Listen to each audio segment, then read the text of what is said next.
Beidou's literally one of the most misused, misunderstood, and berated characters in Genshin, but we're going to show you guys how to master her today. The best build and the way to utilize it is coming to you live here. So what are we doing?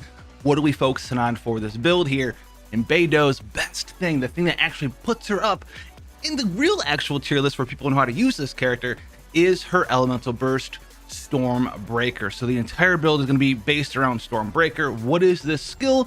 It's very reminiscent of Xingqiu's elemental burst. It's going to give the character 15 seconds of damage reduction against all attacks. It's going to be very powerful, especially when combined with, you know, the big old shielders who are rising in the meta. The meta is really for healing. Shield damage is what it is. You just shield a whole bunch, and this helps that out even more. But on top of that, every time your active character, it doesn't have to be Beidou, you can use this and swap out, does damage, it's going to proc additional free lightning damage. Now the multiplier here doesn't look super significant, 173% at level 10, but this will bounce around between enemies. So this is going to give significant free damage, and it's going to also allow you to proc electro related elemental reactions however much you desire. Every time you normal leg, you can get in there. So she's like a superconduct master. Now the downside here is it has 80 energy cost. That's very expensive, but it has a 20-second cooldown and a 15-second duration. So it doesn't have 100% uptime, but you'll have 15 seconds of being a powerhouse. You'll swap through your supports, and then you'll activate this again. So we're going to be focusing on having this up as much as possible. When that 20-second cooldown's up, we're going right back into Stormbreaker. That's what you have to do for Beidou. Now the other one here is Tidecaller, which is also another skill that gives Beidou a bad rap because people simply don't know how to use this thing. You see everyone just standing there in the middle of the field waiting for that hilly trail to hit them. That's not how you use this skill, because what you really do is you get the skill Retribution as your ascension, and counterattacking with Tidecaller at the precise moment will get you a perfect block and a perfect counter, and it's going to give you all of the maximum damage and all of the bonuses from getting hit multiple times with Tidecaller. That's really what you do there, and if you're exceptionally good at the game, you'll be able to swap from your active character, right, your main DPS. You see that hit coming, you go swap Beidou, counter, perfect block, a bunch of damage, because this can get some nice multipliers on it as well.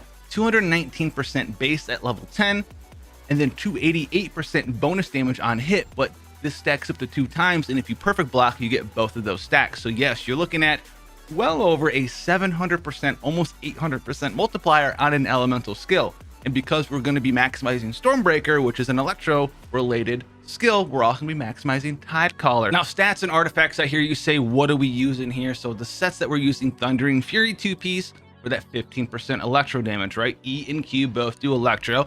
Noble Oblige, 20% elemental burst damage, does in fact affect the damage that you get from Stormbreaker when you activate it, as well as the bounces, because that's her elemental burst doing the damage. So yes, you get bonus damage from both of these here for a total of 35% bonus damage on her elemental burst and 15% on her E there between these two-piece bonuses. So that's definitely something there. Now for main stats, the most important one, guys, is your sands.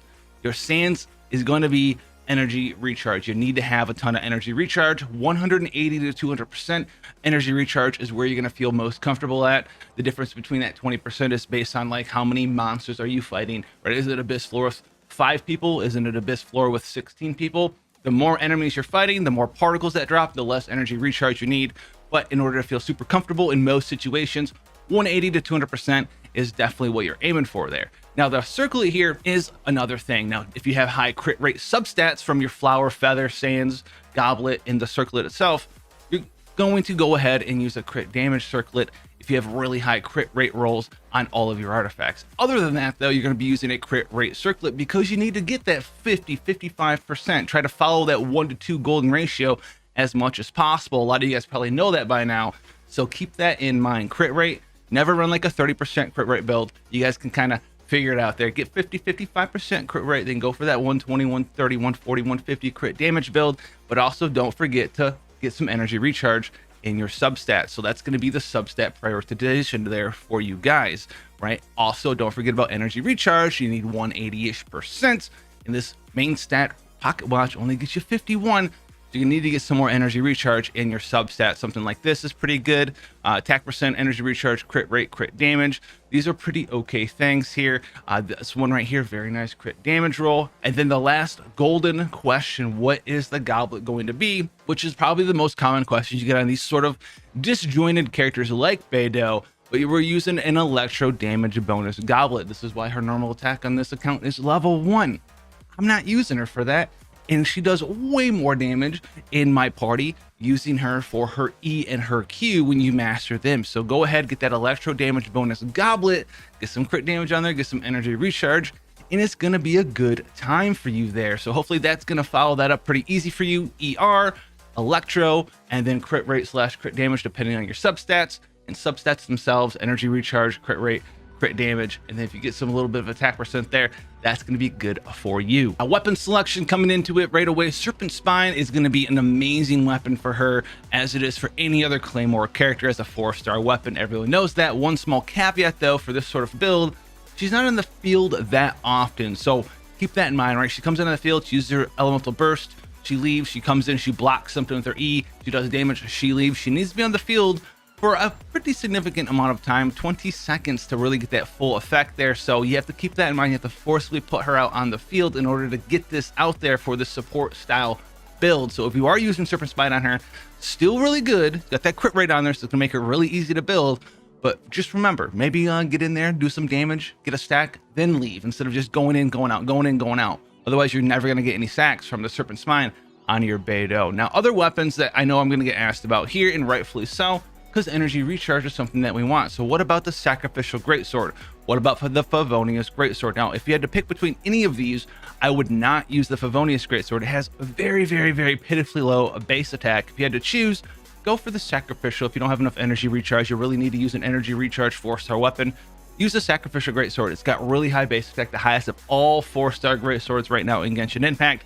And on top of that, not only does it have that recharge to help you out, if you do happen to reset the elemental skill, right, you'll swap her in, you'll get that perfect counter, and then it resets. What do you do with that reset? Just use it again, unless you really think you're gonna swap back out and then swap back in and perfect counter again. If you just use it again, it's a little bit of extra damage, right? You're gonna be maybe superconducting some more, but it's gonna generate those elemental particles from using your elemental skill. It's gonna help you out there, because if you're using an energy recharge weapon, you're probably having problems getting those particles and getting the energy so you can get that elemental burst up. So just go back to back, get those particles up, ready to rock and roll there. Other weapons, sadly, right, like we have the Snow Tomb Star Silver. Remember, we're not using her for physical damage in this build, so it's really not that good. If you have something like the Animus prototype, that's gonna help you out, all things said and done, way much more than something like the Snow Tomb Star Silver will for this build here. Other weapons you can think about if you have 5-star weapons, this one, obviously, Wolf's Gravestone is an insane weapon, specifically for this build as well. Maybe you got a lot of 4-star, 5-star Claymores, maybe your main character is using the Serpent Spine. You can throw the Wolf's Gravestone on here. She swaps in, perfect counter something. Maybe she's doing damage with her elemental burst as you swap her in, and you get this proc, 40% attack for the whole party is huge. So now she's even more of a support. She's got Wolf Gravestone support weapon doing her own damage, rocking her own damage up even more, and then you swap back over to your main carry and do even more stuff. Obviously, the Skyward Pride here is an energy recharge 5-star. The amount of efficiency that this does for you, though, really kind of hard to say. Really not that great, though, in this specific circumstance, because just like Serpent Spine, you're not leaving her on the field that often when you're using her in the correct team composition, because you're going to swap in Elemental Burst, attack one time, and get out. One last 4-star weapon that does really well for her here is the Lithic Blade, especially if you have some more characters from a leeway here, because it's going to give her free crit rate, free attack percent. It's very nice. Try to get like 2, maybe 3 if possible, leeway characters, and she can be one of them, and that's going to be very nice for her there. It's got decent attack stat, it's got bonus crit rate and bonus attack percent, so keep your eyes out for the Lithic Blade for Beidou. Now, this E and Q focus build performs extremely well even at C0, but if you have Constellation 2, upon the turbulent sea, the thunderer rises, then you're going to absolutely start dominating things with this build, because Stormbreaker's Arc Lightning will jump to 2 additional targets. That's right. Not only does it already arc once, now it's going to arc 2 additional times. So if you're hitting something for 10k on each arc, you hit 4 things, it's 40k damage. That's considerable increase in damage. As from a support, every time your main character does an auto attack before the internal cooldown is over, Yeah, that's very good damage, and this is going to be definitely one of the reasons if you have C2 to run her this way. Do it without it, it's still really good, but if you have C2, it's an insanely strong thing for Beidou. I've been loving Beidou. I got her 90, as you saw. We've been playing with her, and I'm going to have some team compositions specifically based around her, right? You have cool characters that are physical characters like Eula, and that's kind of like changed the meta as well. So if you guys want to see that stuff, I'll have that video out for you guys tomorrow. Make sure you go ahead and subscribe to come back for new Genshin information 5 to 6 times a week. Leave your comments down below if you found this video informative for you, and if you want to see more stuff, you know what to do, and I'll see you guys in the next one. Take care, guys.